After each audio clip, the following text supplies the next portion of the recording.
8 poses. Welcome to another one of the Black and White Delights reviews of SmackDown. I first off would like to thank my new subscribers, which this week is Steven C43 and Jay Foos 0623. Kinda late this week. Come on guys, tell all your friends. One other thing I'd like to talk to you guys about is WrestlingRevolution.com. Go there, check out Wesley White's video game review of Jet Def Jam Vendetta. It's actually really good. Also, you can join our tag team contest where you can become you have to do a collaboration video with one of the other people on the site, and you guys can do a collaboration video together and become the first ever Wrestling Revolution tag team champions. We are judging on creativity, not quality, not quality of camera and quality of editing. We're judging on creativity. I, of course, am one half of the tag team of the Enigmas with D Jose 101. There's also Legend Inc., which is the block and a to-be-announced partner. There's also other tag teams like the U2C, which is Bobby Black and Wesley White. I hear they're not official, but I'm hearing they're probably talking about doing it. There's other tag teams on there. You gotta go and you gotta register on the forums under the tag team title tournament or tag team title championship section on the forum. Other things I'd like to let you know is that I'm kind of changing the format a little bit here. Since I've been granted by YouTube, the gods of YouTube, to record more than 15 minutes on my reviews, I was thinking about maybe doing like a pre-review talk. Like once a week I'll take a topic and I'll just talk about it. So, you know, let me know what you guys think. I mean, because what I'll do is I'll put the actual review, the time the review starts in the description box. So if you really don't care about what I'm talking about in the beginning, just click on the, just click to when the review starts and you can check the review out. I don't want to make it annoying for you guys, but I just figure I like to do like one video a week. I'm not huge on doing like 3 or 4 videos a week. I just want to do one. So yeah, it'll be a longer video, but I'll put it in the description box. I'll put the time where the actual review starts, and then you can just skip to that if you don't really care about what I'm talking about. Like right now, you probably don't care what I'm talking about. So my first topic here, I don't know, I can't call it the dark match because that's kind of taken with D Jose and the web exclusive content. So I'll just call it like my pre-show jitters. I don't know. If you think of a good name for this, let me know. Alrighty, and this week what I'd like to talk about is Kaval being released. Seriously? Why would you release Kaval? Kaval has already given us great matches when he's actually given time and he's actually given a chance to shine. Why in the world would you release Kaval? I mean, I know a lot of people are upset about this, but the other thing we have to look on the other side of the coin is maybe Kaval asked to be released. Like, that's what I thought with MVP. I'm like, I jumped, a lot of guys jumped and said, well, it's racism, and, they just let MVP go because he's black, but MVP wasn't happy and he asked for his release. Maybe Kaval's just not happy and he asked for his release. So just everyone consider that, until the full details come out. I'm guessing he was just released, but until we know the full details, maybe everyone shouldn't jump on Vince McMahon like that. I think the WWE is taking a huge loss by losing Kaval. They're losing a great mid-carder. I mean, he could have been one of the... I know they've been jobbing him out for weeks on end, but he had an Intercontinental title shot. He delivered. He delivered a great match with Dolph Ziggler last month. I think it was a Survivor Series, so I don't know. Alrighty. Well, that's kind of my little pre-show thing. As I said, maybe I'll tweak it as I go along. And if you guys really don't think it's a great idea, just tell me and I'll stop. If I get enough people complaining about it, I'll just stop and I won't do it. Alright, well now that since this is a super show, this is the super show, it's the Raw and Smackdown super show, I'm going to give you my Raw review. Raw sucked. The end. Now let's jump into the SmackDown review. Get ready for the SmackDown! Get ready for the SmackDown! How you gonna react when you're put in the back now? 'Cause there's no turning back when you're facing the SmackDown!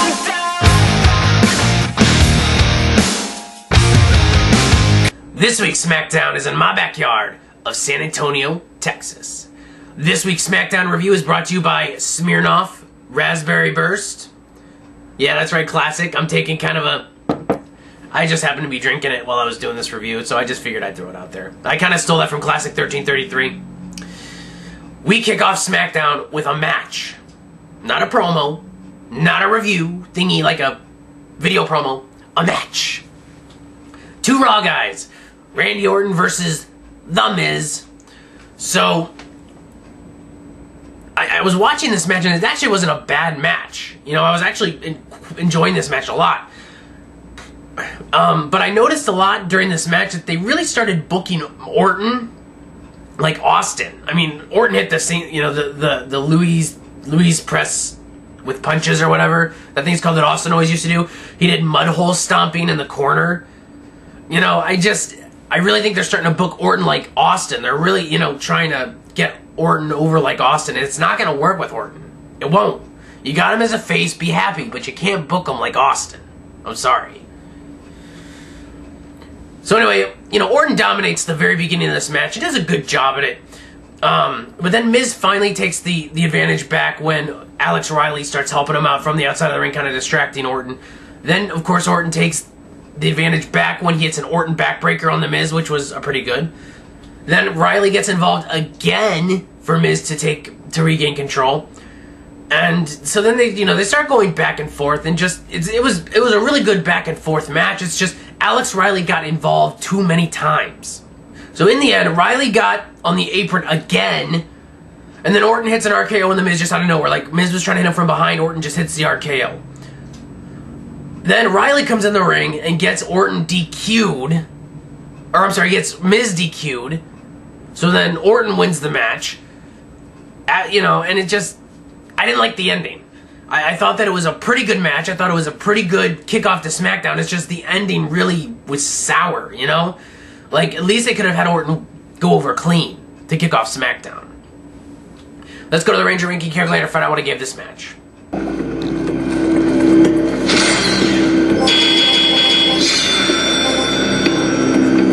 3 out of 5 Black Rangers. As I said, this match was actually really good until the very end. You know, so it would have been a 4 out of 5, but I couldn't, with the ending the way it was, I just couldn't give it a 4.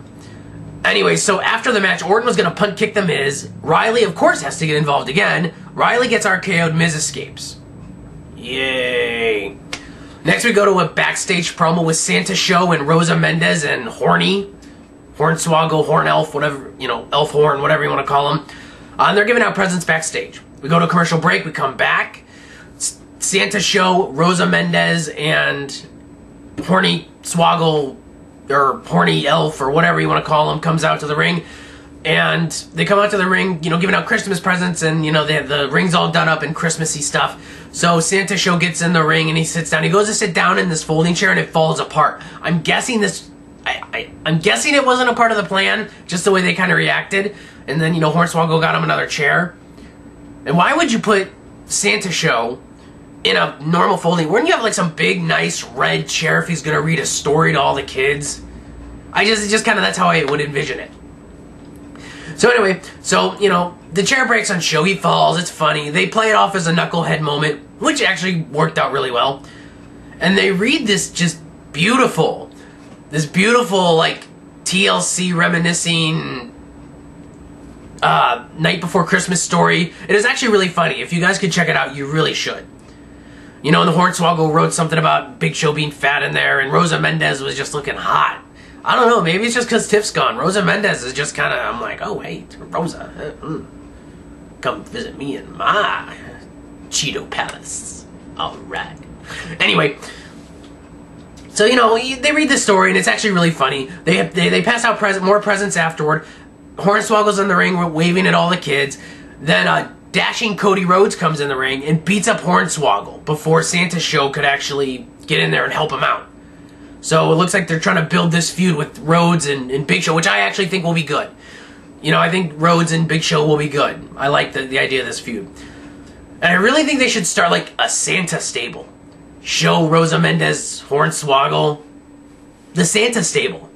It'd just be retarded.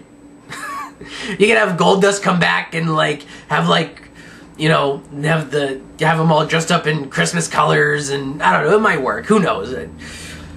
So next we go to another backstage promo with Beth Phoenix, Santino, and Kozlov. Santino comes in and he wants a kiss from Beth Phoenix. You know, and Kozlov, of course, has the mistletoe and he's holding it above, and, you know, Santino's like puckering up and he's got his eyes closed. Beth Phoenix is not too sure because she thinks that Santino's on, you know, is dating Tamina, but Santino said whatever happens on SmackDown stays on SmackDown. So Beth Phoenix eventually ends up kissing Kozlov and walking off. Santino goes, "Where did Beth Phoenix go? And why do you have her lipstick on your mouth?" You know, and so then they have an argument, and something about, they were arguing something about, like, Santino kissing Kozlov, and Kozlov's like, "I never kissed you," and it was actually quite an entertaining backstage promo. Next, we go to the second match of the night, which is Chavo Guerrero versus Santino Marella. There wasn't too much to this match. It was actually a decent mid-card match. Santino is actually getting better at wrestling, which I've noticed since he's been on SmackDown a little bit more. And Chavo is, of course, a phenomenal wrestler. He can help put anyone over. The only really notable move in the match, though, is that I love that split stunner that Santino does. He just does the split stunner. It's just hilarious. I think it's awesome. I don't think it should be a finisher, but I think it's just a hilarious signature move. But in the end, Santino hits the Cobra, rolls up Chavo, and gets the win. Let's go to the Ranger ranking calculator to find out what I gave this match.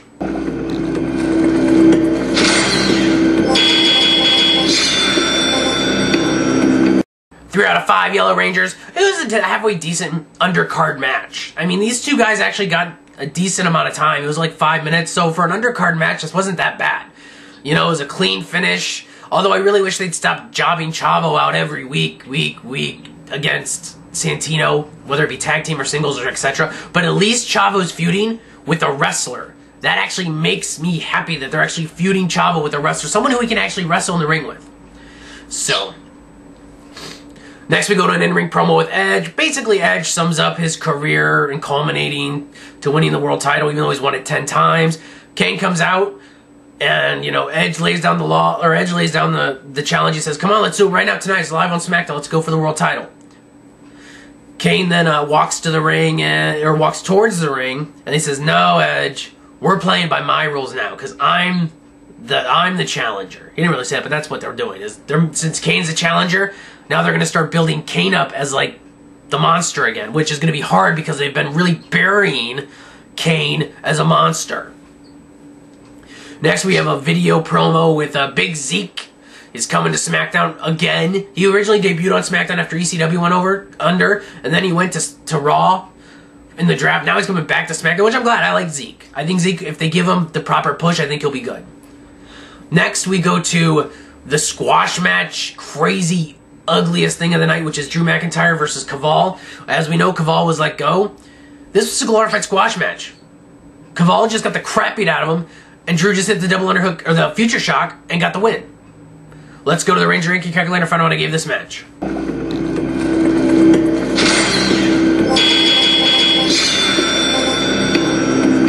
0 out of 5 Red Rangers. As I said, terrible match. Just awful. I mean, yeah, okay, you're releasing him, and you wanted to bury him? You did. Congratulations, idiots. I'm glad he's going back to the indie circuit. He could have been a great champion in WWE. And they're losing talent. They're using awesome, talented wrestlers. Go to the fourth match of the night, which is ADR and Jack Swagger versus Rey Mysterio and boom, boom, boom, Kofi Kingston. This was actually a great tag team match. This matchup was really good.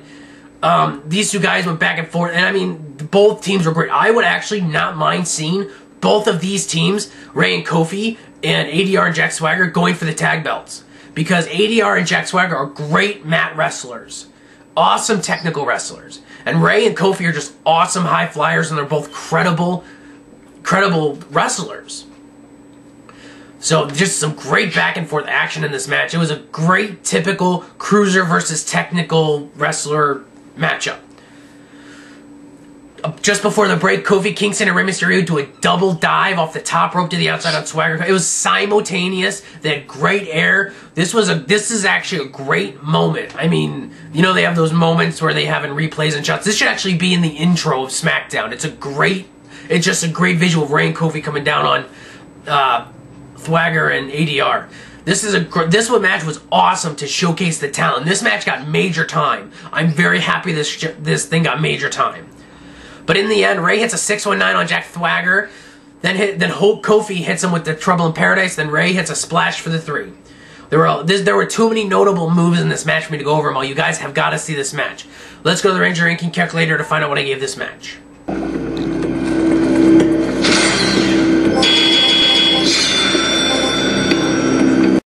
out of 5. White Rangers. As I said, see this match. It's great. That's all I can... I mean, I can talk about it all day, but unless you see it, you ain't gonna know it. Next, we go to a backstage promo with Kelly Kelly and Drew McIntyre. You know, I really don't like the way this is going just because Drew's not... Why in the world would they put Drew McIntyre trying to hit on Kelly Kelly? I think Dashing Cody Rhodes should be doing that. I know it's kind of copying DiBiase on Raw, but it just doesn't make any sense for Drew to do this. Especially if they're trying to make him a monster heel. I mean, originally they said they wanted to make him Triple H of SmackDown. So why in the world are they doing this? Heck, they should have him, like, drugging up Vicky Guerrero and marrying Vicky Guerrero. So, you know, to get over or something, you know. Heck, they could have brought Tiffany back as, like, a general man, or I don't know, they could have brought Tiffany back as something, give her some kind of power, like maybe Vicky stripped of her guest consultant or whatever, or make Tiffany like the Divas general manager, or the assistant general manager of SmackDown, I don't know, but like, and then have Drew marry like Tiffany, and even though they're really married in real life, but it would be a really fun angle, kind of copying the Stephanie Triple H thing, but different. Actually, it's not that different, but you know what I mean. Let me know what you think about that. I thought that would have been an interesting angle for the Tiffany Drew McIntyre, and Tiffany's been an on-screen GM, so she has the wherewithal to be a GM on television. Next, we go to the main event, which is a handicap match between Vicky Guerrero and Dolph Ziggler versus John Cena. Now, going into this match, I was like, oh my gosh, why is this the main event? This should have been the opening bout. Honestly, the tag team match should have been the main event. But as I watched this match, I was actually floored. I was like, wait a minute. It was mostly John Cena versus Ziggler. And they did great. Like, Ziggler did a great job of carrying Cena, and Cena wasn't, believe it or not, that it's got to be SmackDown. It's got to be the blue brand infection. Like, when people go to SmackDown, they actually put on good matches. And then they go to Raw and they suck. But this actually was a great match. I mean, midway through the match, Ziggler reversed an attitude adjustment into a nice, like, jumping DDT. I mean, he hit Cena with a nice DDT. Cena then went for the shoulder block later on in the match, but then Ziggler ducked and Cena just flew right outside the ring. It was awesome. Ziggler reverses another AA, or attitude adjuster, into a beautiful, absolutely perfect Famouser for a 2 count. I mean, this Famouser was, I thought the match was over. I'm like, oh, here we go. Cena's going to FU him and win. And Dolph Ziggler reversed it and famoused him perfectly and got it to. So Ziggler, I mean, the back and forth between these guys was good. They put Ziggler over as a possible main eventer. In the end, though, Cena reversed a zigzag into the STFU. Vicky broke it up. Cena kissed Vicky Guerrero. Yuck. And then John Cena hit the attitude adjuster for the win on Dolph Ziggler. Well, let's go to the Ranger Ranking Calculator and find out what I gave this match.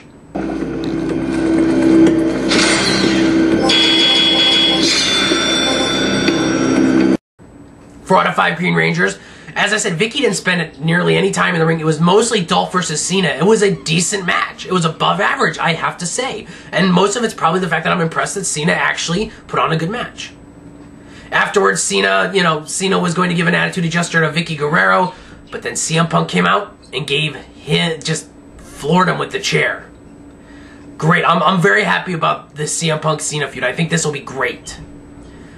Let's go to the Ranger Ranking Calculator, find out what I gave this night as a whole.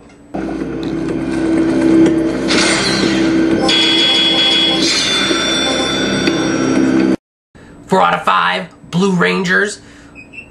I thought this match was above average. I waited till now to review this because I kind of watched it on Tuesday and I'm like, oh, whatever, it wasn't that good. But I was halfway watching it. I was like playing SmackDown versus Raw, and I was also like on the chat on WrestlingRevolution.com, and I just didn't really care too much about this, this night. I thought it was going to be bad because Raw was going to be involved, but it was actually a good night.